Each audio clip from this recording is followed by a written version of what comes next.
NCP अध्यक्ष पद छोड़ने का ऐलान कर शरद पवार ने सबको चौंका दिया। पवार की आत्मकथा के जिस विमोचन के लिए यह समारोह आयोजित किया गया था, वो भी पूरा नहीं हो सका और पवार के ऐलान के बाद शुरू हो गया एनसीपी कार्यकर्ताओं का जोरदार ड्रामा। हर तरफ दिखे तो भावुक कार्यकर्ता और उनकी हरकतें। आणि त्यांनी सांगितलं, साहेब तुम्ही जे आहे नेतृत्व करा, केसी त्यागीने सांगितलं सुबोध का। थोड़ी देर के लिए जैसे हंगामा मच गया। उसी ऑडिटोरियम में शरद पवार को सब घेर कर बैठ गए। एनसीपी के महाराष्ट्र अध्यक्ष जयंत पाटिल रोने लगे। कहा कि शरद पवार ही पार्टी हैं, वही हमारे नेता हैं। हमें नए अध्यक्ष के लिए किसी समिति की जरूरत नहीं है और वही अध्यक्ष बने रहें। छगन भुजबल और अनिल देशमुख भी बेहद भावुक नजर आए।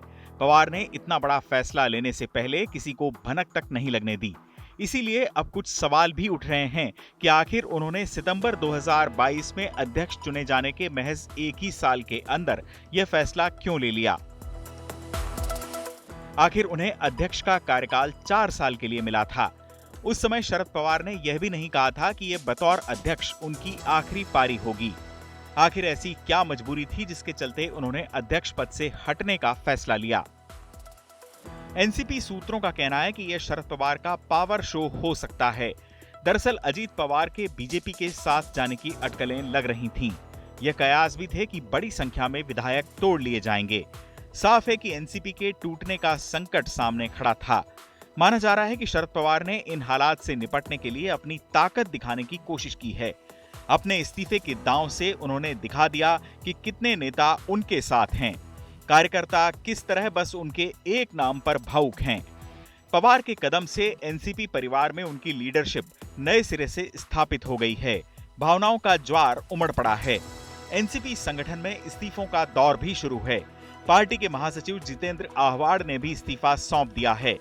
एनसीपी के एक नेता संदीप काले ने तो शरद पवार को अपने खून से लिखी चिट्ठी भेजी है।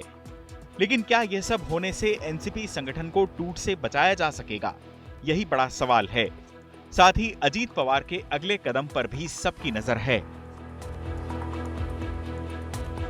शरद पवार ने अपनी आत्मकथा में भी लिखा है कि 2019 में अजीत पवार के देवेंद्र फडणवीस के साथ शपथ लेने से उन्हें झटका लगा था। पिछले दिनों उन्होंने कहा भी था कि यदि कोई एनसीपी से अलग जाना चाहता है तो यह उसका फैसला है। हम जो भी एक्शन लेंगे वो कड़ा होगा। तो मुझे ऐसे लगता है कि ये शरद पवार का गुगली है।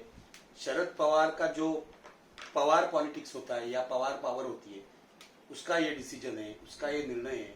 अजित पवार को बीजेपी में जाने से रोकने के लिए वो शरद पवार ने लिया है और शरद पवार ने सबको धक्का दिया है इस निर्णय से। तो खास करके वो अजित पवार को सबक सिखाना चाहते हैं, ऐसा मेरा मानना है। पवार की घोषणा के बाद पार्टी के नेता रोते हुए दिखे, लेकिन अजीत पवार का सुर थोड़ा अलग नजर आया। अजीत पवार ने तो साफ कहा कि नए नेतृत्व को मौका मिलना चाहिए और वो शरद पवार के मार्गदर्शन में ही काम करेगा। अजीत पवार ने कहा कि भावुक होकर शरद पवार से फैसला वापस लेने की बात करना ठीक नहीं है। जो भी अध्यक्ष होगा वो जिम्मेदारी संभालेगा। As a Rashtravadi Congress party एक परिवार के नाते सबने मेरा सुनना चाहिए और 2-3 दिन दे दो। मैंने भी सबके सामने ये रखते हुए मैंने खुद ने 7-8 दिन सोचा और सोचने के बाद मैंने वो मेरी मन की बात लोगों के सामने, कार्यकर्ताओं के सामने रखी है। इसीलिए ऐसा रिएक्शन आएगा ऐसा मुझे लगा नहीं, लेकिन अभी वो सब मैंने देखा है। इसीलिए 2-3 दिन लेकिन रुकना चाहिए, उनको फुर्सत देनी चाहिए, उनको वक्त देना चाहिए। उसके बाद वो सबका सुनकर ठीक तरह से डिसीजन देंगे। अब शरद पवार की विरासत को लेकर काफी पेंच हैं। आखिर पार्टी का अध्यक्ष अब कौन बनेगा? फिलहाल पवार ने एक समिति बना दी है जो नए अध्यक्ष का चुनाव करेगी।